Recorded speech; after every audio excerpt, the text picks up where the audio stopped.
My goodness, what a glorious sight you are. You know, I want to congratulate those that have put this on at short notice. And there's a very clear message for Boris Johnson.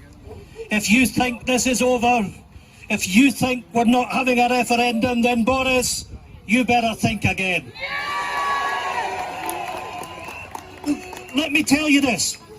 When I keep hearing about once in a generation or once in a lifetime, well, the harsh reality is that after the referendum in 2014, when the Smith Commission met on an all-party basis, and when all parties, and yes, when the Conservatives signed up to the Smith Commission, it was accepting the principle that the people of Scotland would have the right in the future to have their say on their future. That referendum will happen. You know, this is the 700th anniversary of the Declaration of Arbroath. And let's celebrate the messages that were contained in that document. Because that document, if it's about anything, is about the sovereignty of the people.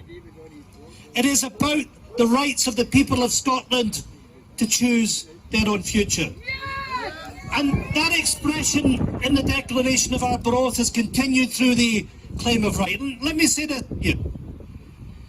Way back in 2017, we witnessed something happening. It was an attack on our democracy. Way back in 1997, we all voted to have a parliament, the first step on that return to full statehood. We voted in that referendum, and Westminster legislated for the Scotland Act. Everything that was to be reserved was contained within that document. Everything else was devolved to the Scottish Parliament. And what happened in 2017 was that Westminster ripped up that Scotland Act by taking powers back to Westminster. That's why I got thrown out of Parliament. That's why the SNP out. Because we were not prepared to see Westminster trampling over our rights. And on the back of that, we brought forward a motion to Parliament about Scotland's claim of right, that sovereignty, parliamentary sovereignty, was a purely English concept that had no counterpart in Scotland's history. The people of Scotland are sovereign.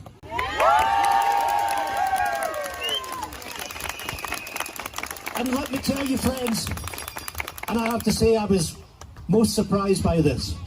There was no opposition when we brought a motion in front of Parliament to say exactly that. Sovereignty rests with the people. Parliament in London accepted that motion. Boris, do the needful. Accept the right for a referendum. Let's have that referendum in 2020.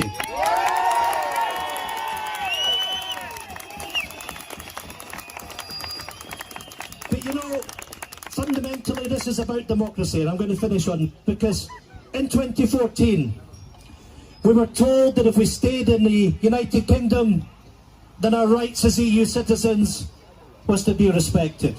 The vow was delivered, that we were going to get home rule in the spirit of Keir Hardie.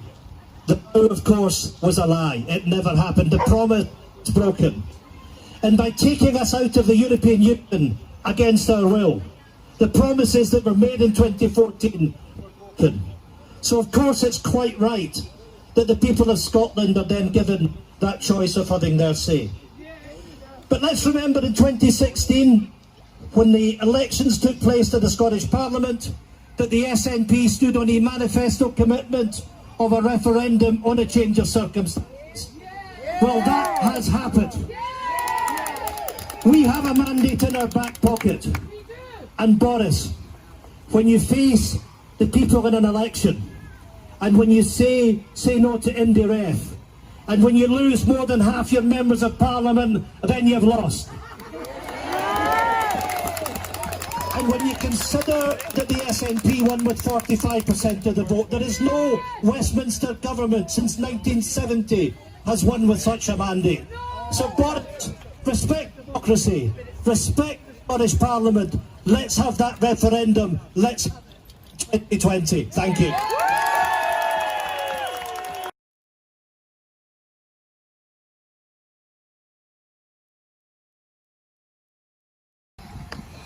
Folks, I stand here, proud as punch, to be the newly re-elected MP for Inverness, Nairn, Badenoch and Strathspey. What a beautiful sight you all are here today. Thank you very much indeed. I'm one of over 80% of Scotland's MPs elected to take the message to Boris Johnson in Westminster that Scotland must have its choice over its future. And I can tell you, I've been speaking to thousands of people on the doorsteps over the past months who are changing their views, who are hardening their views about the fact that Scotland has not only what it takes, but it has the desire to be an independent country, taking its own place amongst the nations of the world and amongst the nations of the EU as an equal member. We want to deliver the opportunity for people to make a choice to live in a country that is progressive, that is outward looking, that is inclusive, that doesn't have nuclear weapons at the heart of its defence policy, that looks after its children and its young people, that cares about its future and the climate crisis, that has its choices made here in Scotland, doesn't have a Tory government forced upon it when it votes so heavily against it. So keep up the work you're doing to send a message that Scotland doesn't want to be part of this broken Brexit, universal credit, punishing Britain, and it wants to stand on its own as a nation of people who are outward looking and who are independent. Thank you very much. Keep up the good work. Cheers.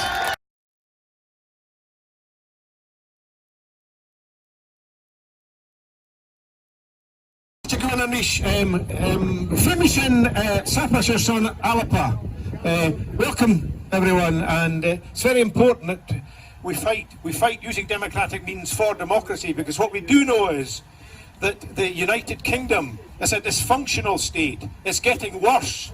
It has a racist, misogynist liar as its leader. We must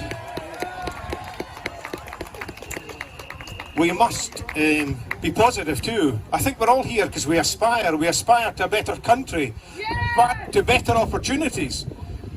We're not interested in tax havens, we're interested in safe havens. We want to be a just and a welcoming Scotland. We want to be an outward-looking Scotland and not an insular UK.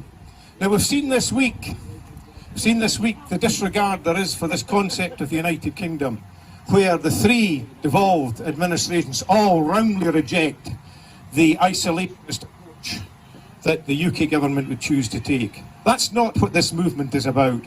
And it's important to say it's a movement. It would be very unhelpful if we got distracted by the fine print of what an independent Scotland will look like. The importance is to get there. And there are a range of flags, a range of parties, a range of people from both parties that are involved. And that's the strength of this movement. We have a situation where the unionist parties, and one of the campaigners to be a leader of the second largest unionist party in the UK, thinks the appropriate method to deal with a peaceful, joyous occasion like this is with police batons and military force.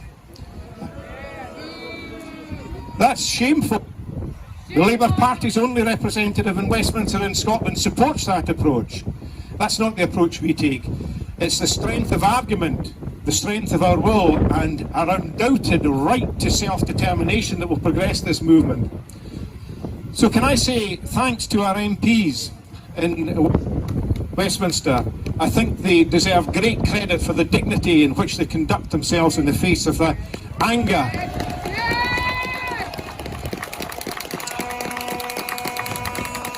and disrespectful treatment that they get. I'm sure you'll hear some of that from the leader Ian Blackford when Ian speaks. It's very important that we conduct ourselves appropriately. I think that there are people who would love to see a situation where we spent all our time arguing about the fine print rather than the general principles. We have a situation where this dishonest government has reversed a promise given to look after unaccompanied children of those seeking asylum.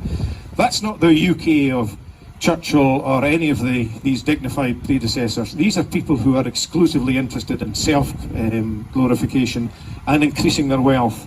We've seen the UK government impose their austerity measures in Scotland, and the UK government anticipating that the Scottish government will put in mechanisms to ameliorate the worst excesses of that. That's unacceptable. It's unacceptable that the Scottish government is having to use money to address the disgrace that is the bedroom clause, the disgrace that is the rape clause, the disgrace that is the two-child clause. And just listen to what these ignorant Tory MSPs, now apparently are fully supportive of Brexit, are saying in support of attempts to strip powers from the Scottish Parliament. So we won't have that. No! We will go ahead, united, and ensure that this devolutionary system is respected, pending our inevitable decision that will be taken. And my word, they're petrified. They're not petrified of Putin, they're not petrified of Trump, but they're petrified of you people peacefully demonstrating your right to self-determination, waving flags. And there's a lot that we have to confront. I'm hearing someone shout democracy. Well, of course, the UK is not a democratic institution. We are ruled by elites, public school boys, bankers. The military have a disproportionate say. The reality of the situation is the second largest party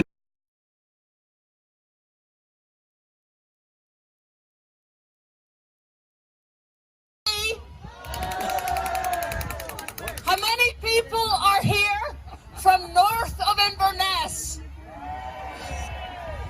And how many people have come up the A9 this morning? And how many people come from the Highlands? And how many people are here from Skye? Honestly, it's fabulous to see this here today because this is such a special time. It's a time in our culture, although I know that the 25th is perhaps more marked by Lowland Scots for Robert Burns. But Burns is an international figure, and it's part of the reminder that Scotland is an international culture. Happily, with Gaelic now being taught as a default, thank God, all the cultures of Scotland are beginning to feel their power. We always knew their power, but they were not part of the way we were brought up. And that's part of what's bringing us here today. There's song, there's poetry, there's writers, there's walkers. There's a woman called Raven who came here today on 2 sticks. Everyone is determined to get here to celebrate the kind of people we are. And those are people for whom all these soft aspects of culture, the things that bring us together, that express our hearts, those things are what should underpin a nation. Not the business, the slick business of finance in the City of London. Not any of these empty calibrations of worth. We're here because we know what makes a nation tick, and it is what makes you feel alive, and what makes you feel connected. And what connects us today is the determination, not just to have this in our hearts, on our lungs and our tongues, but to create a new state in Scotland that enshrines everything that we hold dear.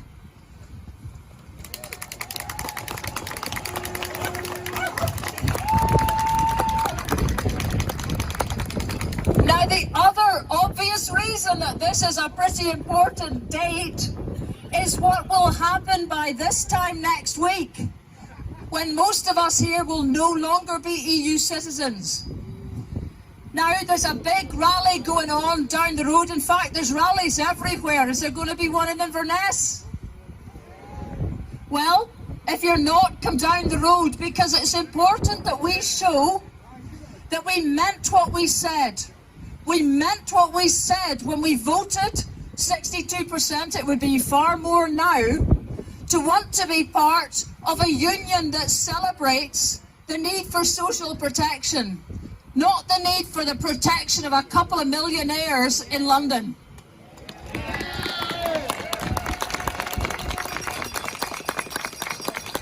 And maybe the reason the Scots were so much more automatically supportive of the EU, well, maybe, you know, part of it is because we are a mongrel nation. The EU is a mongrel continent. We don't need to have the kind of conceit that we are better than everyone else. We want to belong with everyone else. I sense that the wind is getting the better of this one.